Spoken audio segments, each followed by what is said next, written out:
Assalamualaikum warahmatullahi wabarakatuh. Kembali lagi di channel Hikmah Misteri. Dan tentunya masih bersama saya Mas Nara. Di kesempatan kali ini saya akan menceritakan sebuah treat horor dengan judul Kakak Adik. Treat ini ditulis oleh @omras. Bagi kalian yang belum follow akun Twitternya, silakan bisa mampir dulu dan di follow. Oke kalau sudah, so let's the hunt begin. Perempuan berusia 21 tahun itu mengalihkan pandangannya menatap langit-langit rumah. Helaan nafasnya membuatku sempat berpikir untuk tidak jadi saja mengulik cerita itu darinya. Namun, ketika aku usulkan agar berhenti saja bercerita, ia menggeleng. Kisah ini setidaknya bisa dijadikan pelajaran untuk membaca cerita Amang. Dan selain itu saya juga bisa menyampaikan beberapa hal yang tidak bisa saya katakan sebelumnya. Ucapnya pelan tapi terdengar tegas. Baik, silahkan, balasku sambil menatap perempuan itu. Helaan nafas beratnya kembali ku dengar begitu ia akan melanjutkan ceritanya yang sempat terputus. Jadi, kakak saya itu bekerja di sebuah toko yang menjual alat-alat tulis lengkap. Satu toko yang besar, itu menjual alat-alat tulis khusus untuk pertanian, untuk dijual kembali oleh pembeli. Dan toko kedua, yang lebih kecil menjual alat-alat tulis eceran. Karyawan di kedua toko itu ada sekitar 6 orang. 3 di toko besar dan 3 di toko kecil. Tapi mereka ini memang diharuskan saling membantu jika salah satu toko kedatangan banyak pelanggan. Mereka membagi tugas dengan adil. Yang laki-laki biasanya sekalian untuk mengantar barang ke tempat pembeli. 1 tahun lebih kakak saya bekerja di toko itu, dan semuanya berjalan normal dan lancar seperti biasa. Meski gajinya tidak begitu besar, hanya 30.000 per hari. Kakak saya cukup senang dengan pekerjaannya itu. Ia juga sering bercerita kalau waktu istirahat di toko tersebut hanya 30 menit saja. Dan mereka makan siang pun tidak boleh ada yang keluar, sehingga diharuskan untuk membawa bekal masing-masing. Selama jam kerja mereka juga tidak diperbolehkan duduk, walau saat itu sepi pelanggan. Aku menyipitkan mata, heran tentu saja. Jadi kuat atau tidak, harus tetap berdiri. Bagaimana kalau ada yang tidak tahan lalu pingsan? Aku bertanya. Mereka akan dikenakan potongan gaji, Mang. Mataku melotot mendengar itu. Sampai segitunya? Mau bagaimana lagi, Mang? Mencari pekerjaan di zaman sekarang susah. Jadi kalau sudah dapat pekerjaan, enak atau tidak, tetap harus dijalani. Aku menghela nafas panjang. Kemudian ia kembali melanjutkan ceritanya, hingga aku seakan terbawa masuk ke dalam cerita itu. Kenapa ya? Akhir-akhir ini, kakak kalau pulang kerja langsung masuk ke dalam kamar. Tanya Tina pada ibunya. Kala itu Tina masih berusia 19 tahun. Wajarlah, namanya juga orang kerja, kan pasti capek dan langsung ingin istirahat kalau sudah sampai rumah. Memangnya kenapa? Aneh saja rasanya, karena kakak kan tipe orang yang selalu ngoceh mulutnya kalau lagi di rumah begini. Sejak akhir-akhir ini, Tina mulai curiga dengan perubahan sikap kakaknya tersebut. Entah apa yang sebenarnya terjadi. Pernah sesekali waktu Tina mendengar kakaknya bicara dengan salah satu temannya yang datang ke rumah. Topik pembicaraan mereka saat itu seputar tentang ganti rugi atas kerugian toko yang katanya dibuat oleh kakak Tina. Tapi saat itu Tina belum pasti betul tentang apa yang mereka bicarakan selanjutnya, karena ia sudah keburu dipanggil oleh ibunya. Hingga akhirnya Tina memberanikan diri bertanya langsung pada sang kakak ketika ia hanya berdua di dalam rumah. Awalnya kakaknya sama sekali tidak mau bicara.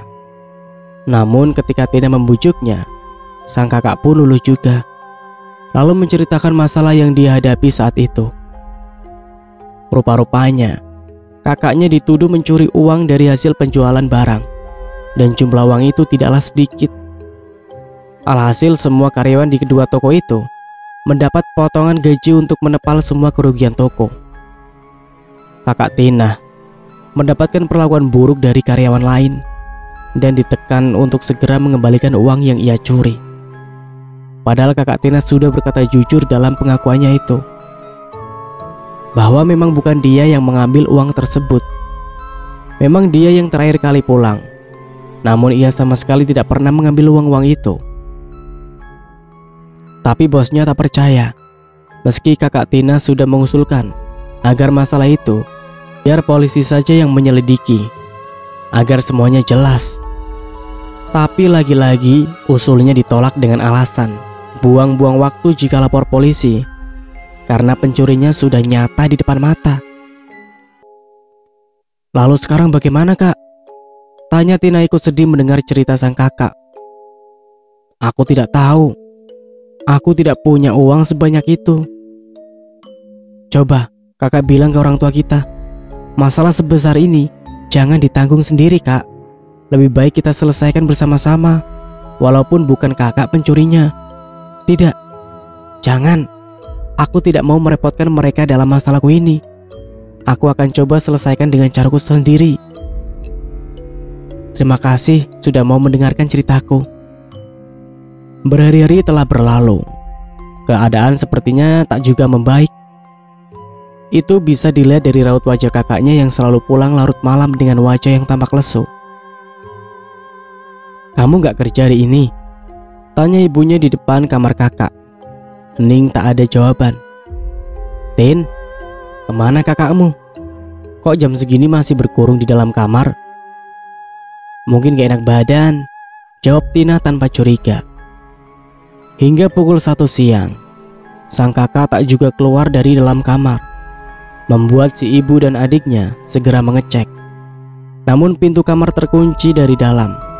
Sudah digedor-gedor, tapi tak ada respon.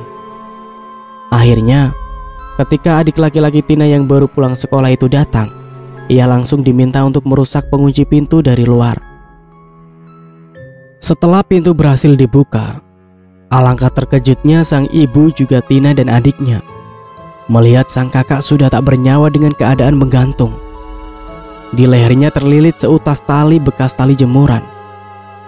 Teriakan histeris mereka membuat beberapa tetangga yang ada di sekitar langsung berlari menghampiri. Selama proses pengurusan jenazah, kakaknya yang gantung diri itu, Tina tampak tak tenang. Begitu juga dengan ibunya yang sering tak sadarkan diri. Mata kakaknya saat akan dimandikan dan dikafani tampak membuka. Bahkan kakinya pun tampak tegak. Konon kata orang tua dulu, bila mata jenazah tak tertutup rapat, itu pertanda kalau akan ada pihak keluarganya yang akan menyusul. Wallahu alam. Apalagi bila kakinya tegak seperti menapak sesuatu, itu tandanya akan ada yang menggantikannya gentayangan di alam dunia, sesuatu yang sering disebut jin korin. Tapi entahlah, semua itu tak terpikirkan keluarga Tina saat itu. Singkat cerita, 3 hari setelah kepergian sang kakak, rumah menjadi lebih sepi, dan ibunya juga lebih jadi sering melamun. Sementara Tina, ia masih tak berani mengatakan apa-apa tentang masalah sang kakak pada ibunya. Apalagi ketika ia membersihkan kamar kakaknya, ia menemukan surat terakhir dari sang kakak di dalam lemari. Surat itu berisi permintaan maaf dan rasa keputusasaannya dalam menghadapi masalah yang saat itu menimpanya. Perlakuan teman-teman kerja dan bosnya setiap hari membuat dirinya lebih memilih untuk mati. Di dalam surat itu juga ia bersumpah bahwa tidak akan pernah melakukan pencurian apapun di toko seperti yang bosnya fitnahkan. Tina terisak menangis seusai membaca surat kakaknya itu. Ia menyesal. Andaikan saja sejak awal kakaknya bercerita itu, ia langsung memberitahu orang tuanya. Tentu masalah kakaknya bisa diselesaikan, walaupun mereka harus menjual sawah untuk membayar semua kerugian toko tersebut. Maafkan aku, Kak, isak Tina. Malam itu, saat Tina akan pergi ke dapur untuk memasak Indomie, ia mendengar suara kreot-kreot dari dalam kamar kakaknya. Suara yang sama ketika jasad sang kakak yang akan diturunkan. Suara balokan kayu yang dipakai untuk menggantung diri, sama seperti suara keberatan beban. Tina mencoba membiarkan saja suara-suara itu. Namun semakin didiamkan, suara tersebut makin terdengar. Kriet. Suara pintu dibuka. Hening. Kamar itu terlihat sama, kosong dan tak ada siapa-siapa. Akan tetapi, ketika pintu ditutup, suara itu kembali terdengar. Diiringi suara seperti taburan pasir di atas atap. Tina bergegas berjalan menjauhi kamar kakaknya tersebut. Tiba-tiba terdengar suara pelan di luar jendela memanggil nama Tina. Lekas-lekas Tina menutupi tubuhnya dengan selimut. Ia benar-benar ketakutan saat itu. Tok tok tok. Suara ketukan di pintu kamar. Tina, kau sedang buat apa di dapur itu? Pi hidup, air pun sudah mengurak mendidih, ujar ibunya dari luar pintu. Mendengar suara ibunya, Tina bergegas bangun dan berlari ke arah pintu. Air sudah mengurak di dapur tuh. Kamu mau buat apa tadi? Malah ditinggal masuk ke kamar. Untung aku ke dapur. Kalau tidak, kebakaran rumah kita ini. Tadi aku mendengar suara aneh di kamar kakak. Tapi setelah dicek, gak ada siapa-siapa. Lalu aku juga mendengar suara seperti pasir di atas atap. Khayalanmu saja itu. Aku ke dapur tidak ada apa-apa di sana. Semuanya baik-baik saja. Kau jangan membuat-buat cerita ya Tina. Apalagi sampai menuduh yang tidak-tidak terhadap arwah kakakmu. Tina menghela nafas panjang. Setelah ibunya pergi, Tina langsung berlari ke dapur untuk mematikan api. Malam itu, Tina ikut tidur di kamar adiknya. Awalnya Tina diusir oleh sang adik. Namun ketika ia memohon-mohon, akhirnya ia pun diizinkan. Kamu sedang membuat apa itu? Tanya Tina pada adiknya. Kau tahu, gara-gara dia bunuh diri, semua teman-teman sekolahku sekarang membuliku. Hus, jangan bicara seperti itu. Kau tidak tahu seberat apa beban yang dihadapi selama ini kan? Tegur Tina. Lalu aku ini bagaimana? Dulu aku sekolah baik-baik saja. Tapi setelah dia bunuh diri, semuanya berubah drastis. Mereka menyebut kita keluarga tak ada iman lah, didikan orang tua yang buruk lah.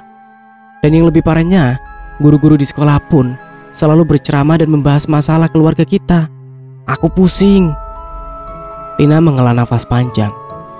Ia kemudian mendekati adiknya, mengusap-usap punggung sang adik. Sabar.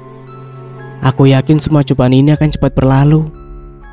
Adiknya itu berdiri mendekat ke arah jendela, membuka jendela kecil itu. Terasa hembusan segarnya angin malam. Namun hanya beberapa saat saja mereka menghirup udara yang masuk itu. Tiba-tiba terciumlah bau busuk yang menyengat dari arah luar.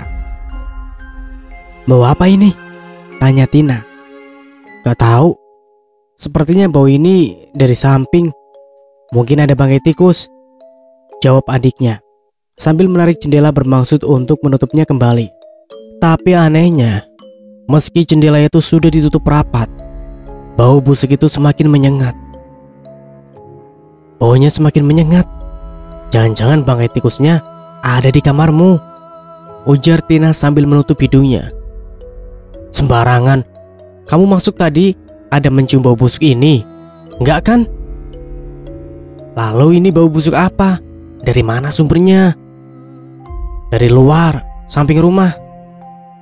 Coba kamu cek, Gih. Buang bangkainya kalau ketemu. Bau sekali ini. Dengan raut wajah kesal, adiknya langsung keluar kamar dengan berbekal senter yang tak seberapa terang. Cukup lama ia di luar rumah, namun juga tak menemukan sumber bau busuk itu. Ketemu? Tanya Tina di dekat jendela. Namun ia enggan membuka jendela tersebut. Tak ada jawaban. Akan tetapi tiba-tiba saja adiknya berteriak ketakutan hingga membangunkan orang tua mereka dan juga tetangga dekat rumah. Tina bergegas berlari keluar diikuti oleh orang tuanya. Di luar para tetangga juga sudah mulai berdatangan. Ada apa? Ularkah? Apa kau tergigit? Tanya Tina khawatir. Adiknya tak menjawab. Dia malah sesenggukan menangis, sepertinya ia shock. Pocong! Aku lihat pocong di atas rumah. Isak adiknya bergetar. Tubuhnya pun bergetar, seperti orang kedinginan. Jangan mengada-ngada. Mana ada pocong? Pocong itu cuma cerita karangan untuk menakuti anak-anak. Kau yang sudah berbulu itu tak sepatutnya takut terhadap makhluk tak nyata seperti itu, bentak orang tuanya. Aku sumpah. Aku bersumpah. Aku benar-benar melihatnya di sana. Saya rasa memang benar, Pak. Soalnya semalam Ikar dan Mursyid juga melihat penampakan pocong itu sewaktu mereka menjaring ikan, kata salah satu tetangga yang bernama Pak Nasih. Setelah semua orang bubar, Tina membantu adiknya untuk masuk ke dalam rumah. Karena saat itu tubuh sang adik begitu lemas karena syok. Kau percaya padaku kan? Iya, aku percaya. Tapi orang tua kita tak akan percaya. Tadi saja aku dimarahi karena mengatakan mendengar suara-suara aneh di kamar kakak. Adiknya terserang demam. Suhu tubuhnya benar-benar panas sekali. Di desa itu juga sudah menyebar cerita tentang teror pocong yang mengganggu dan menakut-nakuti warga. Dan parahnya lagi, ada sebagian yang mengatakan kalau pocong itu adalah wujud dari arwahnya kakak Tina yang tidak diterima bumi sebab bunuh diri. Tak ada sebab anakku tak terima di bumi. Asal kalian tahu, semua manusia yang mati dan sudah dikubur tak dapat bangkit kembali. Apalagi bergentayangan menakut-nakuti orang. Itu hanya jin yang menyerupai almarhum. Teriak ayahnya Tina lantang di hadapan para warga yang sedang berdiskusi untuk menghelat kampung agar pocong itu tak lagi mengganggu desa.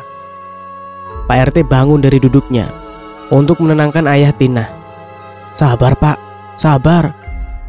Kau enak bilang sabar karena kau tidak tahu rasanya mendengar anakmu yang sudah tiada malah difitnah seperti itu. Maaf, Pak, bukan maksud kami memfitnah. Tapi setelah anak Bapak meninggal bunuh diri, desa ini malah diteror pocong. Kami semua terganggu, Pak. Mau mencari ikan takut, mau ronda malam juga takut. Betul. Kalau hanya sekedar menampakkan wujud-wujudnya, kami tak masalah. Cuma yang parahnya, setelah bertemu pocong itu, kami jadi jatuh sakit, Pak. Lantas kalau kami sakit, bagaimana anak istri kami makan? Bapak mau nanggung?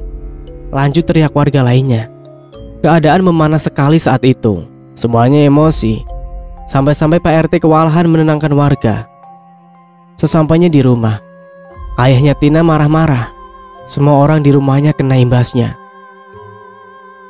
Seberapa parah cerita tentang pocong itu beredar? Tanya Tina pada adiknya yang sedang membuat parangan dari kayu. Adiknya menarik nafas panjang sebelum bercerita. Kau benar-benar tidak tahu. Sekarang di mana-mana pun ibu-ibu duduk. Disitulah cerita pocong itu terdengar. Aku sendiri bosan dan hampir gila karena cerita-cerita ini. Tapi kau percaya kalau itu adalah kakak? Tanya Tina. Shh. Kalau sampai orang tua kita dengar, habis mulutmu. Cepat-cepat Tina menutup mulutnya. Ia terlanjur bertanya seperti itu.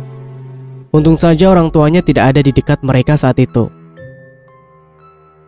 Aku antara percaya dan tidak kalau itu kakak. Aku percaya karena tanda-tandanya sangat cocok sekali dengan kakak. Tapi seperti yang dikatakan orang tua kita, manusia yang sudah meninggal tidak akan bisa bangkit lagi. Apalagi sampai menakut-nakuti orang-orang kan. Tapi kata Pak Mursyid, semua itu pasti ada sebabnya. Kenapa jin korinya kakak muncul mengganggu warga? Mungkin ada yang ingin dia sampaikan. Karena kan jin itu yang menemaninya selama hidup. Entahlah. Tapi kalaupun benar, aku gak mau ketemu pocong itu lagi. Di suatu kesempatan Tina menceritakan semua yang ia tahu tentang kakaknya pada sang adik.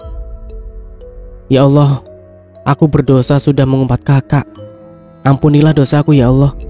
Ampuni dosa-dosa kakakku. Semoga kakak di sana ditempatkan di tempat yang layak dan lapangkanlah kuburnya. Jauhkan ia dari siksa kubur yang pedih, ucap adiknya Tina. Aku akan mencari tahu. Dan kalau aku sudah menemukannya bukti-buktinya, kita bisa lapor ke polisi untuk membersihkan nama kakak, ujar adiknya. Tapi kurasa itu tidak perlu. Aku takut malah terjadi apa-apa padamu. Kita tinggal berdua bersaudara. Tolonglah, jangan melakukan hal-hal yang aneh. Kalau sampai kau kenapa-kenapa, kasihan orang tua kita. Ini demi kakak, agar kakak bisa tenang. Kau tenang saja, aku akan berhati-hati. Tina menghela nafas. Ia sudah tak bisa berkata apa-apa lagi. Adiknya itu memang sangat amat keras kepala. Menyesal aku memberitahumu. Dan benar saja, setelah hari itu, adiknya jadi sering terlambat pulang. Sudah 2 minggu setelahnya, tapi adiknya masih belum mau cerita apa-apa tentang apa yang ia temukan. Malam itu, adiknya Tina mengetuk pintu kamar kakaknya dan langsung masuk begitu pintu terbuka. "Kenapa?" tanya Tina pelan. "Aku bertemu dengan salah satu seorang yang pernah bekerja di toko itu. Aku yakin kau akan terkejut ketika aku ceritakan." Tina mengerutkan alisnya. Ia penasaran dengan cerita apa itu. "Cepat ceritakan," pinta Tina. "Kak Lili, orang yang pernah bekerja di toko itu. Dia juga pernah mengalami masalah seperti kakak kita. Tapi bedanya saat itu, Kak Lili langsung cerita ke keluarganya. Dan oleh pamannya yang seorang RT, pihak keluarga disuruh untuk langsung mendatangi pemilik toko. Mereka juga membawa seorang polisi saat itu. Si pemilik toko ditekan agar segera melaporkan kasus pencurian itu ke polisi, jika memang benar itu merupakan kasus pencurian. Karena jumlah uangnya yang hilang cukup besar. Aneh rasanya jika pemilik toko tak mau melaporkan kasus itu ke polisi. Tak seperti yang kakak kita alami. Pemilik toko itu mengatakan bahwa hanya buang-buang waktu jika lapor polisi, karena nyata-nyata pelakunya ada di depan mata. Dan Kak Lili tetap disuruh untuk ganti rugi. Akhirnya urusan itu berlanjut panjang, karena keluarga Kak Lili sama sekali tak mau membayar sepeser pun uang yang diminta oleh si pemilik toko. Mereka masih bersikeras membawa kasus itu ke jalur hukum. Lalu, ya oleh polisi itu, pemilik toko disuruh untuk segera lapor. Tidak bisa asal tuduh. Apalagi di toko tidak dipasangi CCTV. Dan kau tahu, setelah kasus itu diselidiki kepolisian, terbukti bahwa Kak Lili memang tidak bersalah atas tuduhan tersebut. Malah si pemilik toko hendak menyuap polisi agar kasus itu dimenangkan olehnya. Tapi polisi tidak mau. Rupa-rupanya pemilik toko itu sudah sering membuat jebakan seperti itu untuk mencari keuntungan, agar ia dapat pekerja gratis. Dan kalaupun karyawan yang dituduh membayar, dia akan mendapat uang yang cukup banyak, sehingga tak keluar uang lagi untuk membayar gaji karyawan-karyawannya. Lalu karyawan-karyawan sebelumnya itu tidak ada yang lapor. Orang tertekan mana bisa berpikir jernih. Cuma Kak Lili yang berhasil bebas dari masalah itu tanpa mengeluarkan uang yang besar. Tina menutup mulutnya rapat-rapat. Tak menyangka jika pemilik toko yang sudah sangat kaya raya itu masih tega berbuat seperti itu hanya demi uang yang tak seberapa jika dibandingkan dengan kekayaannya. Lalu sekarang kita harus bagaimana? Apa kita juga harus lapor polisi? Kita belum cukup bukti untuk kasus kakak. Aku akan terus mencari bukti-bukti itu. Kau tenang saja. Doakan aku semoga baik-baik saja. Karena orang itu bisa melakukan apapun dengan uangnya. Bahkan untuk membeli hukum pun dia mampu. Aku tak izinkan kau untuk mencari bukti-bukti itu. Sekarang kita harus fokus pada masa depan kita saja. Biarkanlah yang sudah berlalu. Jangan lagi untuk menguliknya. Aku takut akan terjadi apa-apa padamu. Aku tak bisa bayangkan bagaimana orang tua kita nanti kalau sampai kau celaka. Orang seperti itu tak boleh dibiarkan. Dia bahkan tak mengucapkan sepatah kata apapun atas kematian kakak. Padahal nyata-nyata itu ulahnya. Aku benar-benar emosi. Andai aku tak bisa menyeretnya masuk penjara, maka itu berarti aku yang akan masuk penjara. Kau gila, hah? Kau masih bocah, sudah berpikiran seperti itu. Bentak Tina mengangkat tangannya bermaksud hendak melayangkan pukulan pada adiknya tersebut. Aku benar kan? Orang seperti dia itu tidak pantas hidup enak bebas begitu. Yang ada kalau dibiarkan, akan makin banyak korban-korbannya seperti kakak. Mending kalau korbannya itu pintar seperti Kak Lili. Tapi kalau lemah mental seperti kakak bagaimana? Apa yang akan terjadi? Selanjutnya kau pasti bisa bayangkan. Tina terdiam, hening untuk beberapa saat. Hanya helaan nafas keduanya yang terdengar memburu. Mereka hanyut dalam pikiran masing-masing. 1 bulan sudah berlalu. Cerita teror pocong di desa belum benar-benar redup. Hanya saja orang-orang sekarang lebih memilih untuk tidak berurusan dengan orang tua Tina yang dianggap sudah gila. Karena beberapa waktu lalu, ketika ayahnya mendengar beberapa warga membicarakan pocong itu, sang ayah langsung membabat habis tiang rumah, antena TV, tiang-tiang jemuran milik warga yang membicarakan pocong tersebut. Tak hanya sekali 2 kali hal itu terjadi. Bahkan ayahnya pernah berkata, "Ini hanya tiang rumah dan jemuran yang kuhancurkan. Nanti kalau ku dengar lagi cerita tak masuk akal yang melibatkan arwah anakku, maka siap-siap batang leher kalian yang akan kupenggal." Sore itu adiknya Tina pulang dengan keadaan yang mengejutkan. Ia diantar oleh beberapa orang ke rumah. Tubuhnya ripuh berdarah-darah. Tentu keadaan adiknya itu membuat orang tuanya dan juga sang kakak sangat terkejut bercampur panik. Kami menemukannya di jalan dekat sawah Haji Cuplis. Saat ditemukan keadaannya memang sudah babak belur begini. Entah apa yang sudah terjadi. Meski tidak yakin, tapi Tina berat kecurigaannya terhadap pemilik toko. Bisa jadi ini ulah pemilik toko tersebut. Hari-hari berlalu. Tina dengan penuh kasih sayang mengurus adiknya itu. Ia juga selalu menanyakan siapa yang membuatnya adiknya jadi seperti itu. Tapi tak satu pun pertanyaan itu dijawab oleh sang adik. Sementara kedua orang tuanya malah menuduh adik Tina melakukan perkelahian antar geng dengan sekolah lain.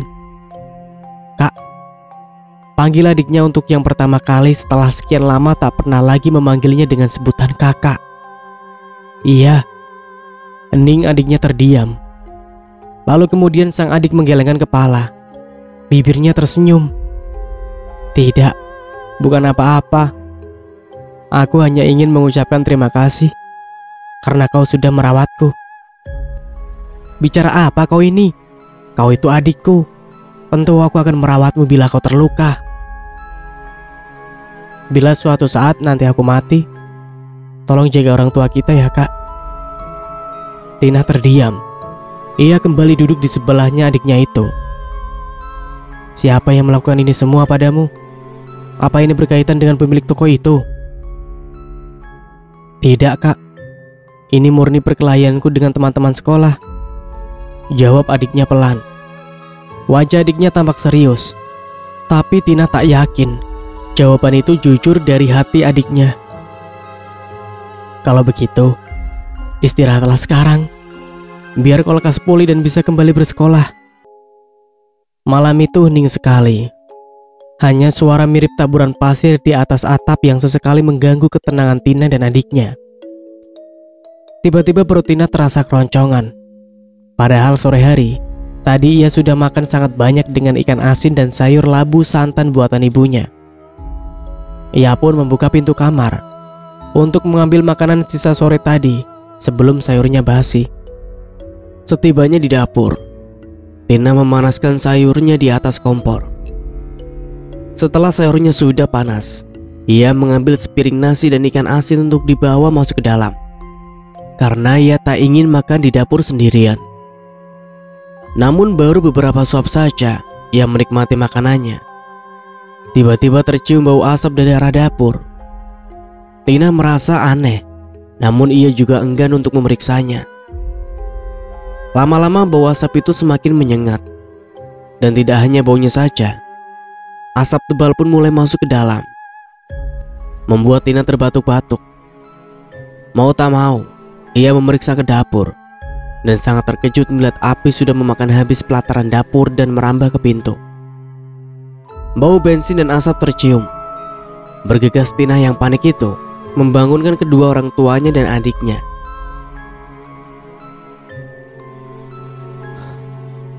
untuk segera menyelamatkan diri keluar rumah. Ayah Tina memapa anaknya yang masih sakit itu untuk keluar rumah. Dan setelahnya, sang ayah berusaha untuk memadamkan api dibantu oleh para tetangga. Untung saja api yang tak sempat melap seluruh rumah itu berhasil dipadamkan. Tapi bukan hanya separuh dapur mereka yang terbakar. Kaki ayah Tina juga mengalami luka bakar. Entah bagaimana, ayahnya bisa mendapatkan luka itu. Karena beliau sibuk sekali bersama para tetangga untuk memadamkan api. Setelah api berhasil dipadamkan, barulah luka di kaki ayahnya Tina itu terasa. "Bagaimana bisa sampai kebakaran, Tina?" tanya ibunya setelah keadaan tenang. Tina menceritakan pada semuanya sesuai dengan apa yang ia tahu. "Pak, saya menemukan jerigen bensin ini di sana," ujar salah seorang tetangga menunjukkan sebuah jerigen berukuran 1 liter yang memang berbau bensin ketika dibuka. Orang tua Tina saling pandang. "Apa jangan-jangan ada yang dengan sengaja membakar rumah, Pak?" "Wah, gak bisa dibiarkan ini. Salah-salah besok malah rumah kita jadi sasaran," saut yang lain. Semua orang yang ada berpikir bahwa itu adalah orang-orang mabuk yang dengan sengaja membuat gaduh dengan cara membakar rumah warga. Karena jerigen yang digunakan pun hanya jerigen kecil. Kalau memang berniat hanya untuk melenyapkan rumah Tina, tentu jerigen yang digunakan membawa minyaknya jauh lebih besar. Tapi jelas sekali terlihat raut wajah adiknya Tina tampak berbeda. Mungkinkah ia ada pendapat lain? Siapa yang ia curigai? Sederet pertanyaan itu bercampur aduk jadi satu di pikiran Tina. Namun ia juga tak enak hati untuk bertanya pada adiknya. Semoga saja dugaan bapak-bapak itu benar. Kalau ini hanyalah ulah orang-orang mabuk, pikir Tina. "Kenapa kau melamun? Akhir-akhir ini nampaknya kau jadi pemalas sekali," ujar Tina pada adiknya yang tengah duduk di pelataran, sambil menatap anak-anak tetangga yang bermain kejar-kejaran di jalan. "Entahlah, aku hanya sedang memikirkan tentang orang mabuk yang membakar rumah kita." Terdengar aneh kan? Masa iya ada orang mabuk iseng lalu membakar rumah kita? Setauku orang kalau sudah mabuk itu macam hilang kendali diri. Bahkan untuk berjalan saja mereka susah. Jangankan berpikiran untuk membakar rumah orang, mengingat arah jalan pulangnya sendiri pun ia tak mampu. Tina menghela nafas. Kejadian akhir-akhir ini memang tak masuk akal baginya. Tapi ia tak bisa sembarangan tuduh. Terlebih lagi ia tak punya bukti yang memadai. Tak usahlah terlalu dipikirkan. Yang perlu kau pikirkan sekarang itu sekolah yang rajin, jangan malas-malasan. Biar jadi orang berguna dan sukses kalau sudah besar. Adiknya tak menjawab. Hanya helaan nafas yang lagi-lagi terdengar. Malam harinya, Tina dan sang adik ditinggal berdua di rumah. "Kau sudah tidur?" tanya Tina mengetuk pintu kamar adiknya yang terkunci. Hening tak ada jawaban. Tina lalu duduk sebentar di depan kamar sang adik, berharap adiknya itu bangun dan mau membukakan pintu. Namun hanya terdengar dengkuran yang semakin keras dari dalam kamar, membuat Tina bergegas bangun dan langsung berlari ke kamarnya. Suara taburan pasir di atap masih sering terdengar. Tina menutupi tubuhnya dengan selimut, lalu berusaha untuk memejamkan mata. Hingga tiba-tiba terasa sebuah tangan menyentuhnya dari luar selimut. "Jangan ganggu aku tidak mengganggumu." "Kau bicara apa sih?" tanya suara itu, yang tak lain adalah suara adiknya. "Astaga, kau masuk ke kamarku tanpa memberitahu. Siapa yang tak kaget, bungul?" umpat Tina kesal. "Aku lapar. Tolong masakkan mie kuah, Kak. Tadi ku dengar kau tidur mendengkur. Bisa pula ya bangun karena lapar. Tapi rasanya kau bisa masak mie sendiri kan?" "Iya, tapi malam ini aku ingin makan mie buatan kakak." Karena matanya memang tak mengantuk, Tina akhirnya berjalan ke dapur, diikuti oleh adiknya. "Pucatnya wajahmu, kau sakit lagi?" tanya Tina. "Enggak lah, cuma pusing dikit." "Oh." 2 buah mangkok mie kuah diletakkan Tina di atas meja. "Kau tunggu di sini sebentar ya. Aku mau buang air dulu," ujar Tina berpesan pada adiknya. Akan tetapi sekembalinya ia, Tina tak melihat adiknya di dapur. Bahkan minyak pun tak ia bawa. "Ini anak kemana?" gumam Tina lalu membawa kedua mie tersebut keluar. Suara kereot di dalam kamar kakaknya terdengar lagi, membuat Tina langsung berlari menjauh. Beberapa kali Tina mengetuk dan menggedor-gedor pintu kamar adiknya, namun tak ada jawaban, membuat Tina semakin kesal.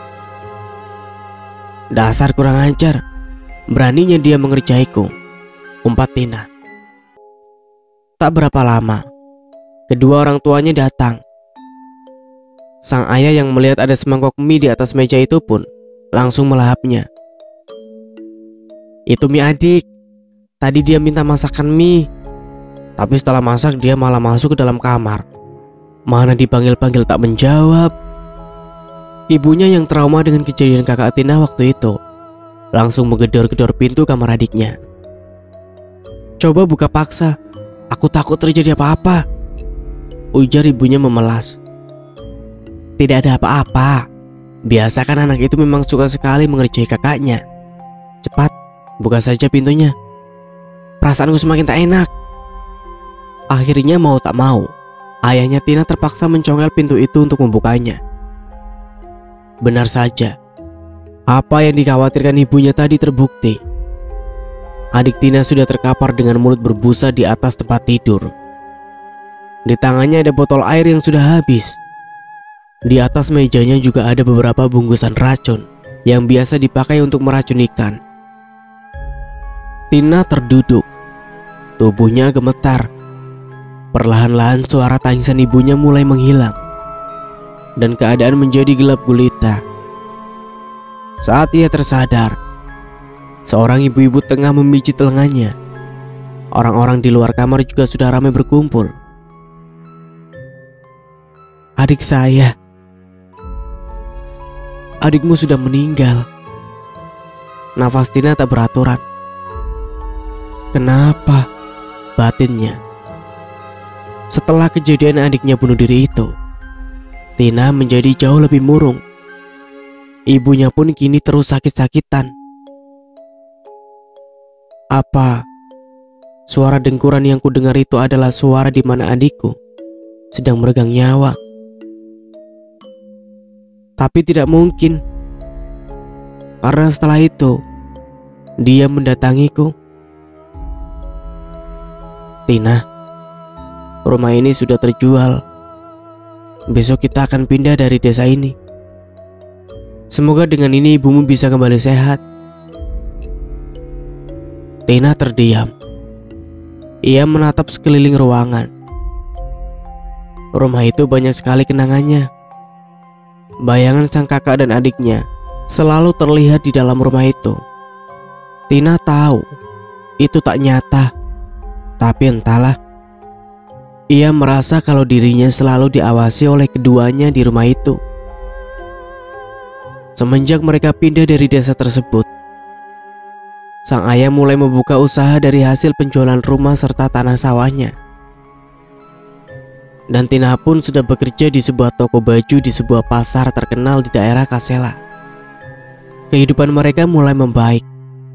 Meski kesedihan itu tetap ada sampai kapanpun. Di akhir cerita, Tina meminta doa pada kita semua untuk kedua saudaranya yang meninggal. Semoga mereka ditempatkan di tempat yang lebih baik dan dilapangkan kuburnya. Mudahan kedua mendapat rahmat. Amin ya rabbal alamin. Nah, begitulah cerita treat horor dengan judul Adik Kakak. Dari saya mohon maaf bila ada salah kata. Akhir kata, wassalamualaikum warahmatullahi wabarakatuh.